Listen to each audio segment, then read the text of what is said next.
So yesterday we learned about the DNS, right? So further to that, today I'm starting with the continuation. After the DNS queries, okay, we learned about the domain naming system, how the DNS process works, and what are all the DNS queries we have. And today we would like to understand the resolutions actually, okay. So there are two types of resolutions, guys, in DNS. Okay, people will ask you in the interview how many types of resolutions we have in DNS. So we have two types of resolution. One is forward lookup, another one is reverse lookup. So forward lookup means 99.9% of the time we use forward lookup.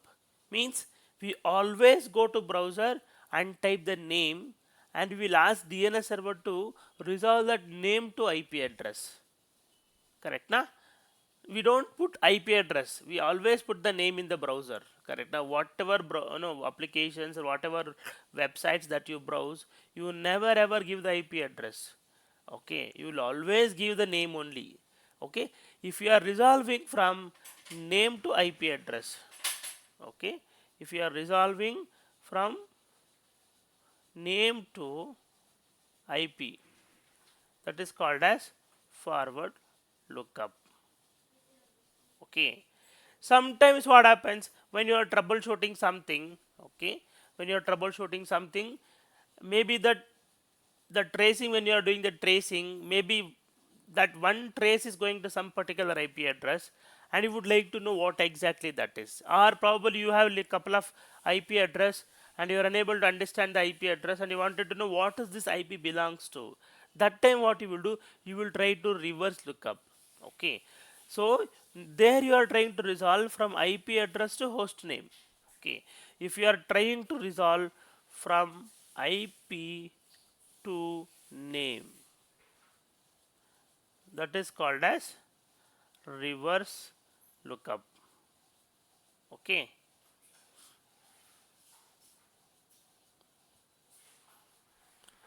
these are the two types of resolution. Say for example, if you go to command prompt and if you type ns lookup facebook.com, here I know the name but I would like to know the IP address. So what I'm trying to do, I'm trying to resolve from name to IP address. See, I put the name and I got the IP address. This is called as forward lookup, because by using the name I'm trying to retrieve or trying to resolve it to the IP address. This is called as forward lookup. So sometimes what happens, you may have the name, so number, okay, now you have the IP address. Okay, see, this is the IP address and you would like to know, what exactly this IP addresses belongs to. That time you will try to look up and see, using this IP address, now you are trying to achieve or find out what is this resource is about. See, now you understood. As soon as the resolution happens, it is telling me it is a server, edge server, which is belongs to facebook.com. Okay, this is the name of the device. Okay, you understood. So with the help of the name, you are trying to get the IP address, that is called as forward lookup. With the help of the IP address, you are trying to get the name, that is called as reverse lookup. Okay, that is the two types of lookups I was referring here. Okay, so in the DNS we have a concept called zones, guys. Okay, there are three types of zones. Okay, so there are two types of resolutions. You already got to know forward and reverse lookup, and there are three types of zones: primary zone, secondary zone, and stub zone. Okay, so zone is nothing but it's a storage area, guys. In the DNS, if somebody talks about zones, that is nothing but it is a place to create some records. That's all. If you have a domain called microsoft.com, it will allow you to create the records inside that microsoft.com. Okay, that is called as zones. So the primary zone is there na. So this is always a read and write copy, means you can create the records, you can delete the records, you can modify the records. Okay, so let me pull up the DNS server. Yeah, I have just powered on my domain controller and I have just logged into the DNS server. Okay, because normally inside the domain controller we will also install the DNS, right? So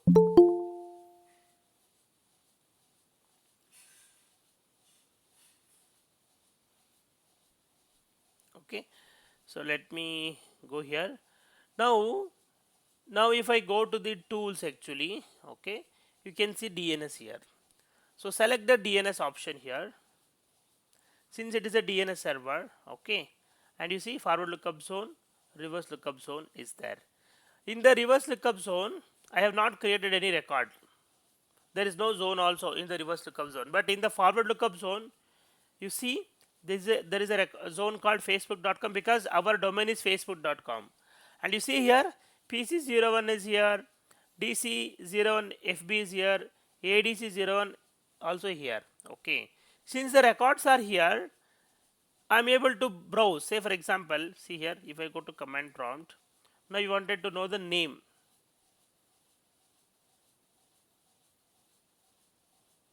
What you can do, if you put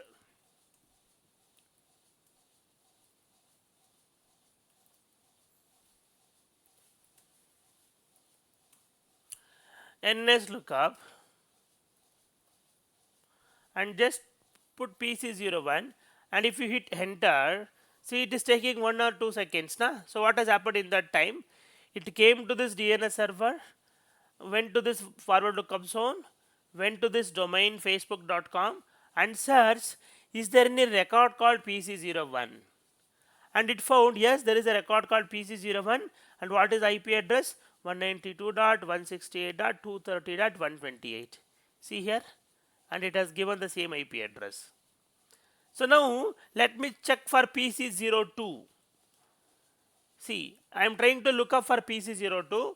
Okay, and I'm hitting enter now, and see, unknown, can't find the record called pc02. It is a non-existent domain. You know why? You see here, there is no record called pc01 here. Now if I create a record, in right click, new host a record, if I just put pc02, and I can even enter some IP address 192.168.190. maybe 7067. Okay, and I am adding add host. Now you see there is a record got created. The name is pc02 and IP address is 192.168.190.167 is there. Okay, I have purposefully have entered the wrong IP because it is all 230 is there. It is 190. That's okay. I wanted to show you something. Okay. Now if I go to command prompt and rerun the same command ns lookup pc02, and you see now it is getting resolved to 192.168.190.67. You know how it is? The same thing. As soon as you hit enter, the resolution went to the DNS server and it came to this domain controller and this zone and searched for the record called pc02. And yes, there is a record called pc02, and you see here this is having the IP address 192.168.190.67, and that is what this resolution happens. So this is called as primary zone. See, if I right click on the facebook.com domain and if you go to properties, it will tell you it is an Active Directory integrated one and it's a primary zone. Okay. The secondary zone means, so in the primary zone you can create the record. See, now I have created the record. Okay, and the IP address is wrong. I want to change the IP address. See, now what I can do, I can open this record and instead of 190 you can put 230.67. Okay, so apply. Okay, now if I go to the command prompt and rerun the same command, okay, see pc02, see it got changed. Previously it was telling 190.67, but now it got changed 192.168.230.67. How that is possible? Because my primary zone will help me to, or allow me to, create the record, delete the record, and also modify the existing records. So now you saw how to create, how to modify. Now I'll show you how to delete also. See, right click and delete it. This is how you do the DNS operations. Now you know how to create a record, how to modify a record, how to delete a record. Okay. Now if you go to command prompt and type ns lookup pc02, it will tell it is a non-existent domain because there is no record called pc02. Okay, so the primary zone means it is the master zone. It will allow you to create all the records. See, if you right click and go, it is asking a record, AAA record, alias record, mail exchange record, new domain, new delegation. Many things are there. But in the secondary zone, it will only copy of the primary. You cannot do any kind of read write operations. So let me go back to the slide.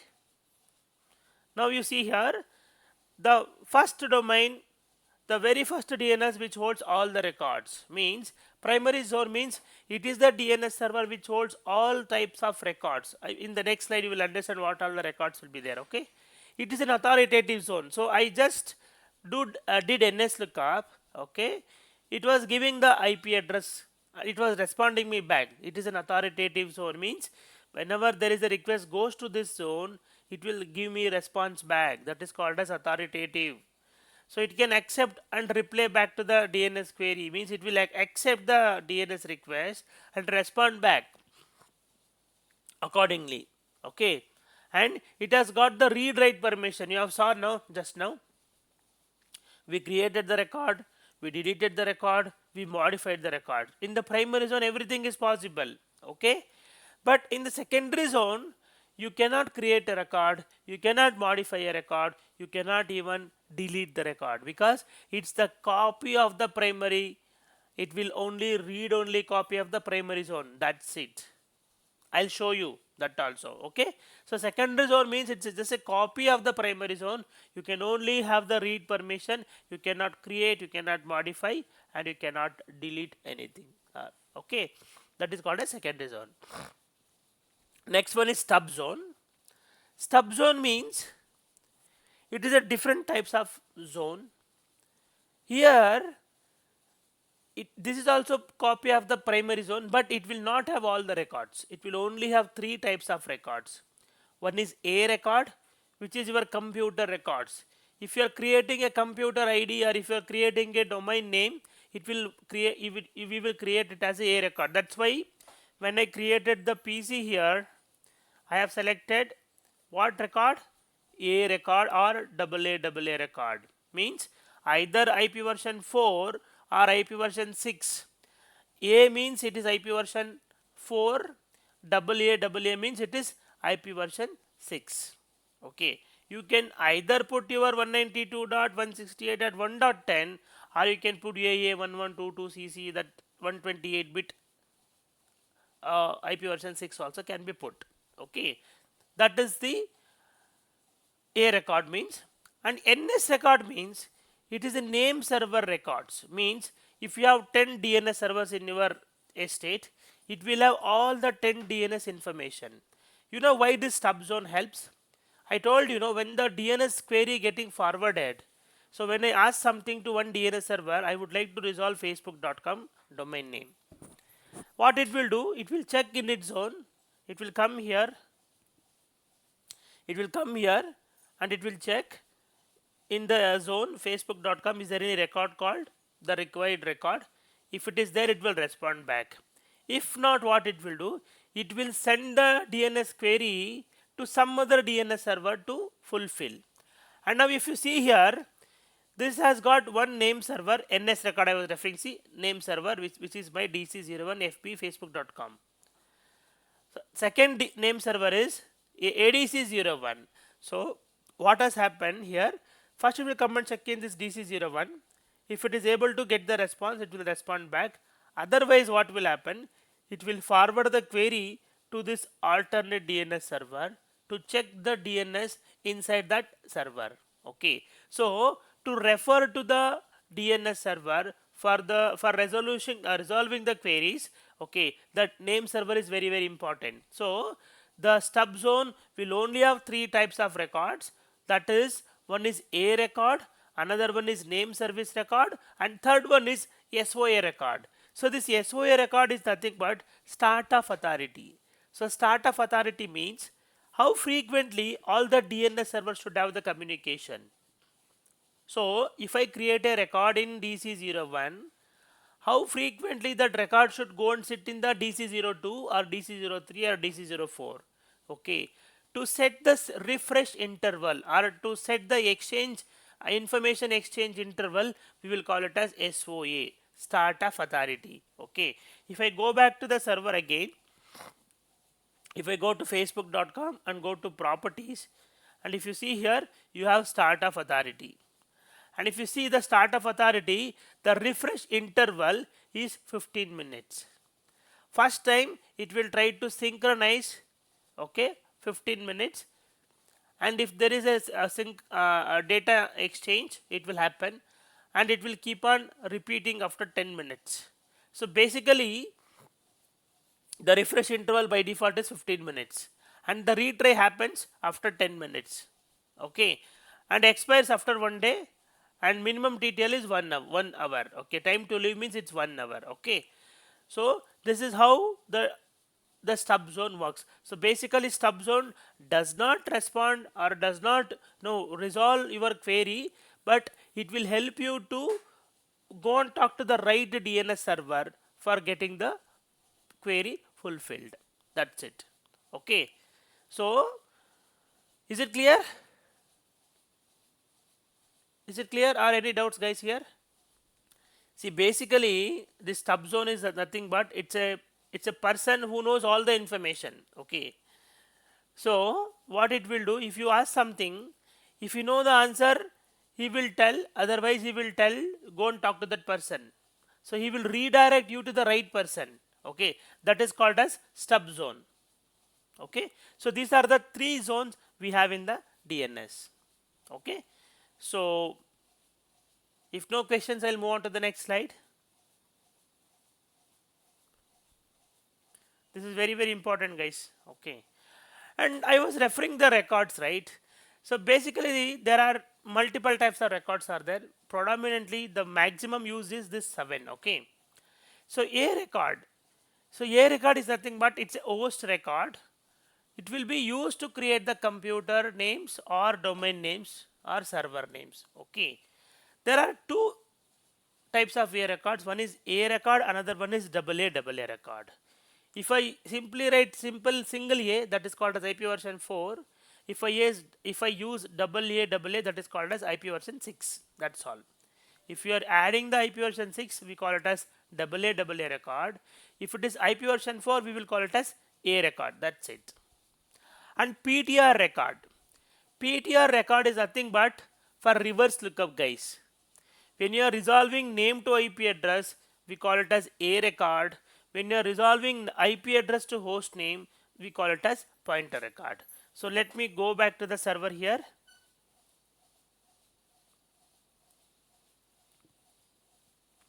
See here, now I am trying to resolve. I would like to resolve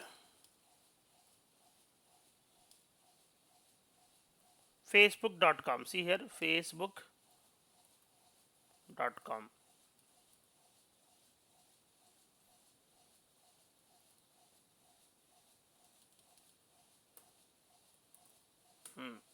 See here, I have two domain controller, 230.130 and 230.131. Both got resolved because domain controller means it is a controller of the domains. Obviously, it will resolve to the domain names only for all the domain. When you just type ns lookup facebook.com, if there is 20 domain controller, all the 20 domain controller will be listed there. Okay. Now I'll do one thing. I would like to know what is this server or IP address is about. When I type ns lookup and put the IP address, see it says unknown or can't find the 192.168.230.131. You know why? The reverse lookup is not there. See here, there is no record in the reverse lookup zone. There is no record. So what I have to do, I have to create a zone there.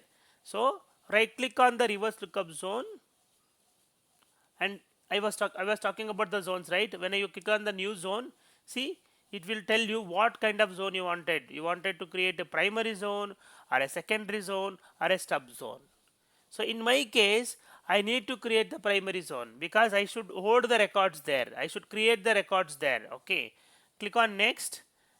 This is all by default, and it is asking you now whether it is IP version 4 or IP version 6. It is IP version 4. Okay. Next, and it will ask what is the IP address range. It is 192 dot. See, I'm typing on the 192.168.230, but here in the reverse lookup, if you see, it will be coming the other way, ulta. See here, 192.168.230, and you see here, it is coming ulta, 230.168.190, because it will resolve reverse order. Okay, so if I just say next and finish, see the record got created, the zone got created for that particular IP address. See, it is 192.168.230, same 230, 168, 192 is there. Now you see here, in few seconds, all the records whatever is here, no, they will get automatically created here. Okay, now if you want to create something manually, just go to this PC01, right click, properties, and you see here there is an option called update associated pointer record. When you say pointer, that is for reverse lookup. I've already told you. Apply and OK. Now if you come here and refresh, the record is created. See, now the record name is 192.168.230.128, and it is resolving to PC01. It will come and look for the IP address here. See here, if you want to look up NS lookup 192.168.230.128. Imagine you want to resolve this and you wanted to know what is the name.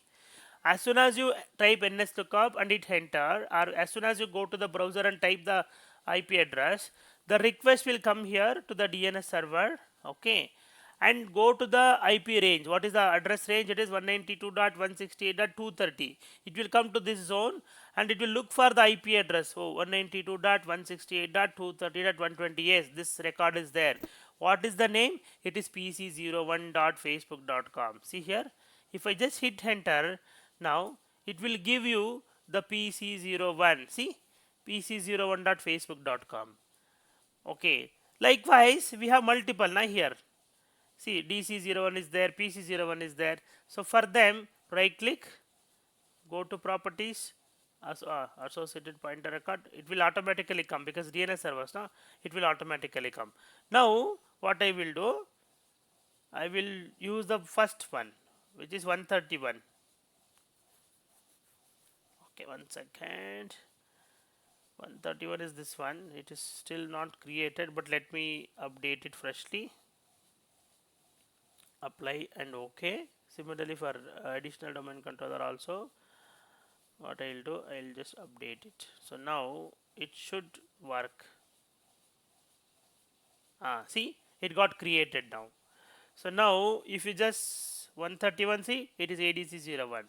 130, it is DC01. See, this is how this reverse lookup works. Okay, so now if I go to the slide, now we understand what is A record, how to create A record. Now we understand what is pointer record, how to create the pointer record and primary zone. Okay, and NS records you already know, it is name resolution servers or the DNS server. Every DNS server will have one record, and that record we will call it as NS record. NS is nothing but name server record. CNAME, it is alias name. CNAME is nothing but it is alias name or canonical name. Okay, sometimes what happens, so you will acquire some companies. Okay, say for example Instagram.com, okay, will be acquired by Facebook.com, but I don't want people to use Instagram as a domain name. Okay, I want to change some name, maybe facebooknew.com, so then Instagram.com should open. If that is the case, we can create alias record. See here. So now what I will do, I'll create one new alias name. Okay, the alias name is Instagram.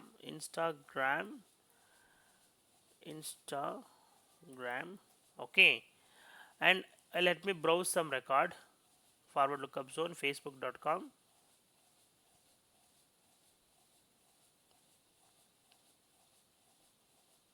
Okay, so I'll go to DC01FB. So what I have created now, if you see here, I have created an alias record in the name called Instagram.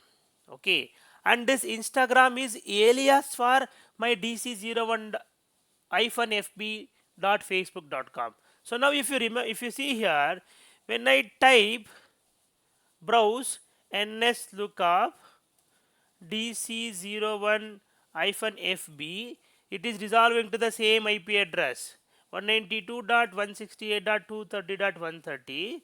Even if you browse instagram.com, Instagram, it will just give you the same IP address. See, even though when you are trying DC01-FB, it is taking you to the same IP address, means same website, and even if you type your Instagram, that is taking you to the same IP address 230.130. That means you are creating alias. You don't want users to use the actual name, old name. So you want to call that in a different name. Okay, that time what happens, some pupils will be still using the Instagram or facebook.com only. Okay, but whoever is new users are there, for them I can publish the new name, they start accessing the application. If some users are still using the old one, they can even use the old name only, but still they will be getting connected to the application. This is what the alias record usage is about. Clear? It is nothing but Dali alias Dhananjay. Okay, if people will call Dolly will turn, people will call Dhananjay will turn. Kicha Sudeep, right? Okay, Kicha is a nickname, but his actual name is Sudeep. People will call him as Kicha also and Sudeep also, but for both he will respond. So the same goes here. Okay, alias means it is canonical name, another name. That's it. Okay, any question, guys? Keshav, any question? No, sir. Okay, fine. So let me go to the slide now. And SOA records, you already saw that actually. Okay, SOA record is nothing but the start of authority record. If you go to the DNS server properties, okay, here every zone will have the SOA. Right click and go to properties, and you see start of authority. It is the refresh interval actually, how frequently the DNS server should have the information exchange or the synchronization or the communication. So that can be changed if you want. Okay, by default it is 15 minutes. Okay, that is called as SOA, start of authority. Okay, and next one is MX record. MX record is nothing but mail exchange. In your environment, if you have exchange servers, email servers, so every email server will have one record. Okay, so your systems will understand based on these records only. Okay, that is called as MX records.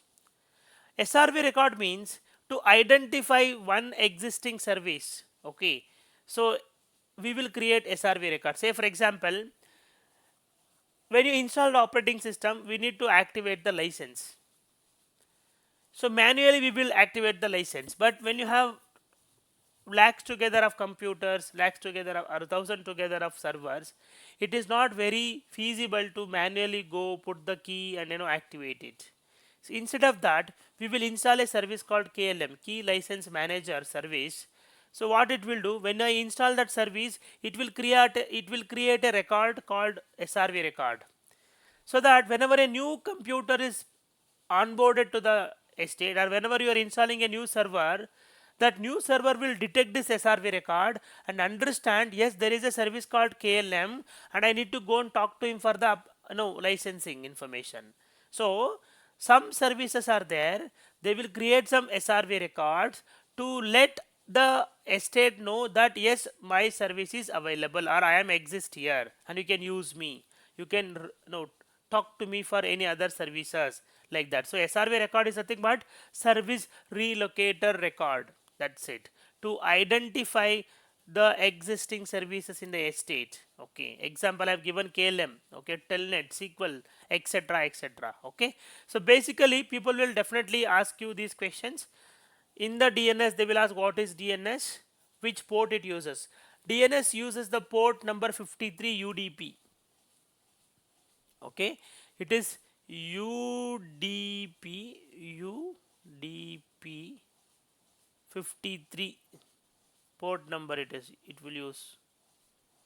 Okay, UDP is user datagram protocol. Let's say wireless protocol also. Okay, because the DNS resolution works both wireless and wireless, wired and wireless. So it is UDP 53. Okay.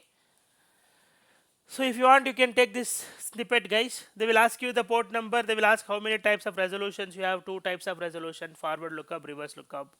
And they will ask you how the DNS query happens as soon as you type www.google.com. What happens in the backend? Then you need to tell that the story. It will look for the host record and then cache and then primary DNS and then the secondary DNS. Okay, then they may ask you how many types of queries you have. Then you can tell iterative query, recursive query, inverse query. Okay, and then they may ask you how many types of zones you have: primary zone, secondary zone, stub zone, and the differences. And they will ask you what is DNS records. Okay, DNS records are nothing but the computer entry that we create, or the records that we create inside the DNS. There are multiple types of records: A record, pointer record, NS record, CNAME record, SOA record, MX record, and SRV record. So these 7 records are very, very important. 100% people will ask you in the interview questions. Okay.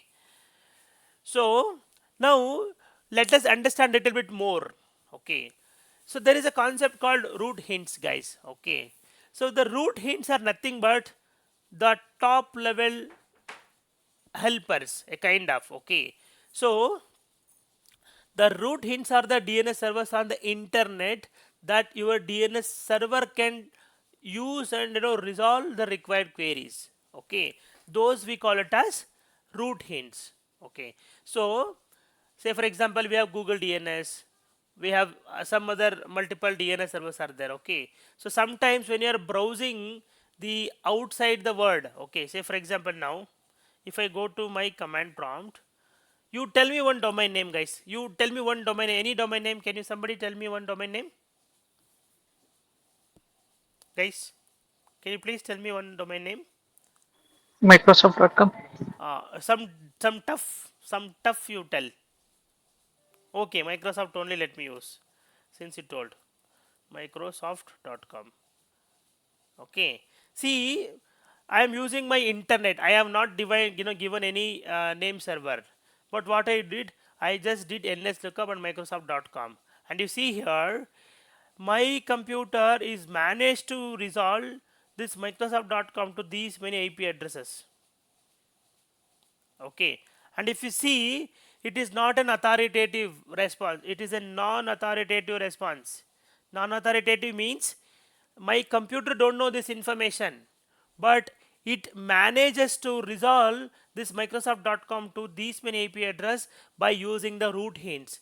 I don't know where and all whom and all it spoke, but it is managed to resolve all these IP address to my Microsoft.com domain.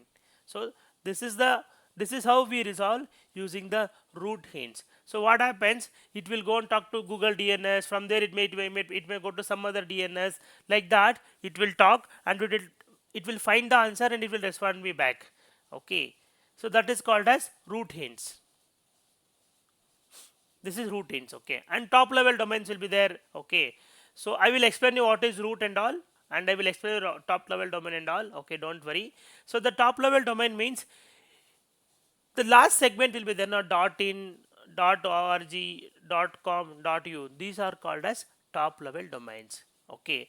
Now let me give you root hints and let me explain you how the root hints will help you to resolve. Okay. So if you see this picture, at the end I have a computer called computer 1, this one. Okay. So sometimes what happens, you may need to resolve one name which is computer 1, and that is belongs to Microsoft.com. Okay. When you type ns lookup computer 1 here, when you type ns lookup computer 1. If I hit enter, see it is telling in my computer it is not there. So imagine you are there in the domain environment and it is I wanted to resolve it. Okay, this is the scenario. So when I type ns lookup computer 1, okay, dot sales dot microsoft dot com. So what has happened if it is not finding the computer 1, the computer will tell, hey you, do you know this computer 1? The DNS query will ask this dot, okay, because always reverse order it lookups happens, not in the front order, not, it will never search for the computer 1. It will always start with the dot. This dot is nothing but root domain or root hints. This dot is there now. When you are typing in this dot com, this dot, okay, this dot is there now. This dot is this one. This is called as root domain. So when you type computer 1 dot sales dot microsoft dot com, the first query will go and ask, hey you, do you know anybody called dot com? It will ask this dot, do you know anybody called com? Then this root domain will tell, yes, I know a person called com. And then the query will go and ask the com, hey com, do you know any person called Microsoft? And he will tell, yes, I have a person called Microsoft. And the query further will go and ask Microsoft, do you have a OU called sales, or do you have an org structure called sales? And it will tell, yes, I have a org structure called yes. So now it is managed from .com till Microsoft till sales. So now sales dot Microsoft dot com till they have really, resolved. Then finally the salesperson, the DNS query will ask the sales organization, do you know a person called computer 1? Then the salesperson will look in its database and it will tell, yes, I have a person called computer 1. So then finally it will come as computer 1 dot sales dot microsoft.com. So that is how the resolution happens. Okay, that is what this root hints I was referring here. Okay, if you are resolving some unknown numbers, if you are resolving some unknown names, this is how the DNS resolution happens at the top level domains. Okay, there are n number of top level domains are there, guys. Okay, if you go to the Google and type, right, DNS top level domain, there are various are there, .edu, .com, .gov, .military, .org, .au, .uk, .us, okay, dot private limited, everything is called as top level domains only. Okay, I have just given this as an example to make you understand how the resolution happens for the external world. Internal world is not a problem. Internal world, we already know my facebook.com here. Okay, and I can just come here, one second, I can just log into the server, and if I go to the zone, I can see all the records here. But what happens for the other one? See, if I want to resolve some Sony.com, here I don't have Sony.com. My resolution will go on whenever I type www.sony.com in my office. Okay, the first query will come to this DNS server, and it will search here. Is there any zone called Sony.com? See, there is no Sony.com. Then it will here in the DNS, if you go to properties, you have an option called forwarders. Okay, in this forwarder, people will put Google or any external DNS servers here. Okay, so these people's okay, I think I've added extra, sorry. So edit 8.8.8.8, yeah, see, resolution Sir, happened. not visible. Is it visible, guys, to you guys? No, no, sir. Visible, sir. Visible. Maybe some network issues would be there. Now Yeah. it's can no issue. See, if you go to this DNS, DC01-FB, right click, go to properties, and if you see, there is an option called forwarders.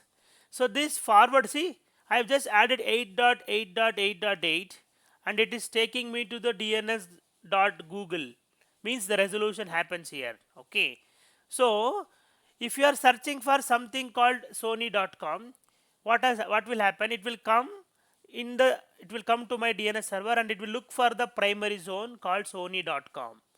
And see, I only have facebook.com, but I'm trying to resolve sony.com. So what will happen? My DNS will tell I don't have any zone. Let me forward the query to my forwarder who is acting as a bridge between my private network and public network resolution. So then the query will be forwarded to the DNS forwarder here, which is Google DNS 8.8.8, and Google will forward the query to this person.com. Okay, then he will search for Sony. Here somewhere Sony will be there. Okay, somewhere Sony will be there. Okay, the query will come here. Okay, under that maybe computer 1. Okay, so now computer1.sony.com will get resolved. Okay, this is how this root hints and top level domains are works, and this is how the forwarder will be helping you to forward the query from your office network to the external network. Okay, and see the forwarder I just told you. Forwarder means they are the DNS address which will help you to enable the communication between your private and public DNS servers. Okay, and you can also see some conditional forwarders, guys. The conditional forwarder means based on some condition, okay, the query will be forwarded here. See, conditional forwarders are here. Right click and new conditional forwarder. Like say for example, okay, let me put the Sony only here, sony.com, and add Sony server maybe 1.2.3.4. It won't get resolved, but I'm just added here. So here what will happen? I have created a conditional forwarder stating sony.com, and I've added the DNS server like 1.2.3.4. So when pupils are searching like NS lookup server 1.sony.com, what I told my conditional forwarder, if the resolution is ending with sony.com, don't go and search for here and there. Directly go and ask this 1.2.3.4. He will respond you back with the required resolution. So that is called as conditional forwarder. So based on some condition, I am redirecting this particular query or request to one particular DNS server, and that is called as conditional forwarder.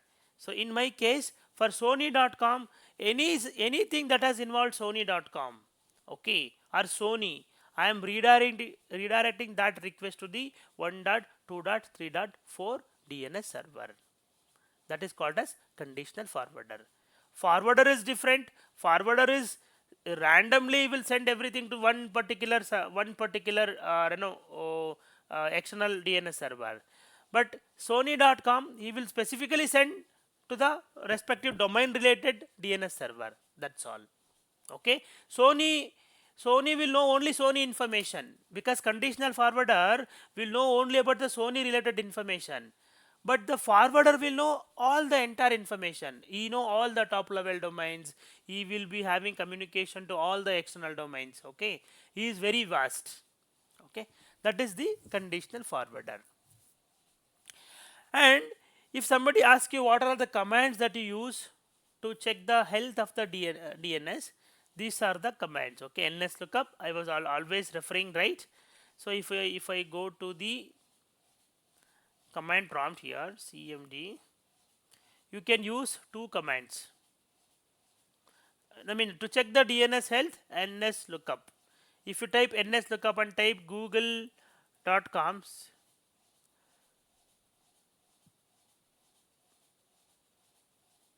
see the resolution is happening. That means the DNS is working fine.